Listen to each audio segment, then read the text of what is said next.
Olá! Se Deus é onisciente, por que a Bíblia afirma que ele se arrependeu? O profeta Jeremias, capítulo 18, versículo 8, ele diz: "E se essa nação que eu adverti converter-se da sua perversidade, então eu me arrependerei e não trarei sobre ela a desgraça que eu tinha planejado." A Bíblia, reiteradas vezes, e especialmente e exclusivamente no Antigo Testamento, ela usa o termo Deus se arrependeu. Entretanto, essa mesma Bíblia, ela chega a dizer que Deus não se arrepende. Números capítulo 23, versículo 19 diz: "Deus não é homem para que minta, nem filho do homem para que se arrependa. Acaso ele fala e deixa de agir? Acaso promete e deixa de cumprir?" Então, como é que se explica esse paradoxo? O profeta Jeremias, por exemplo, diz que Deus se arrependeu, e agora o livro de Números, por sua vez, diz que Deus nunca se arrepende. Onde está a questão que resolve esse conflito textual? Na verdade, o apóstolo Paulo escreve a Timóteo, capítulo 2, versículo 13, dizendo assim que Deus permanece fiel, pois não pode negar-se a si mesmo. Ou seja, que as suas promessas são incondicionais. O que ele diz está dito.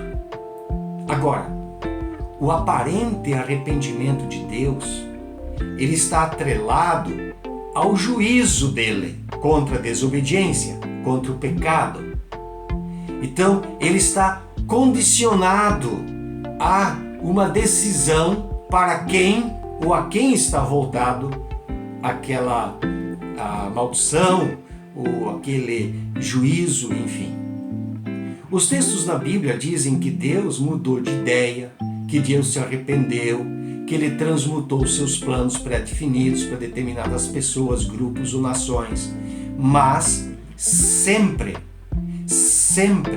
esses juízos, eles estão condicionados à obediência daquele grupo, daquelas pessoas. Então, circunstancialmente, se a pessoa, se o grupo, se a nação se arrepende, então essa condicional faz com que Deus mude o seu juízo.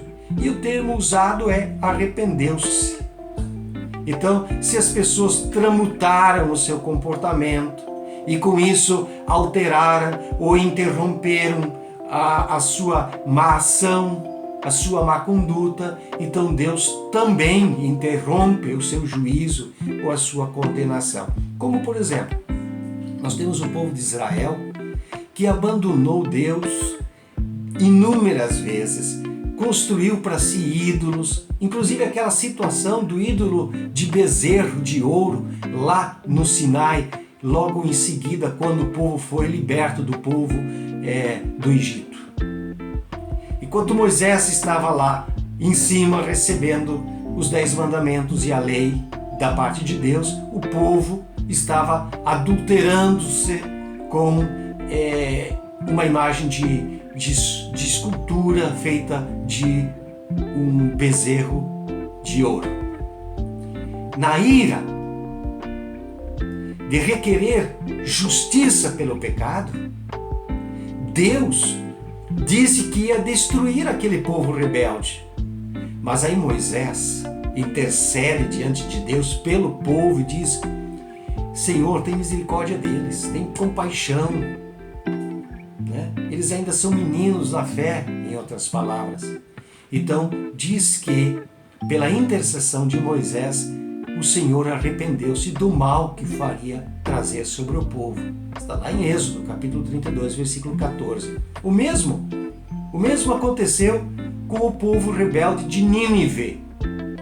Deus ordenou que Jonas anunciasse que os destruiria por causa da sua insistente rebeldia, pelos seus pecados.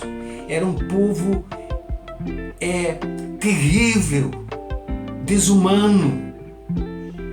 Então a mensagem do profeta, indo até Nínive, despertou o arrependimento o temor do povo. Diz a Bíblia, Deus viu o que eles fizeram e como abandonaram os seus maus caminhos. Então Deus se arrependeu e não os destruiu como tinha ameaçado.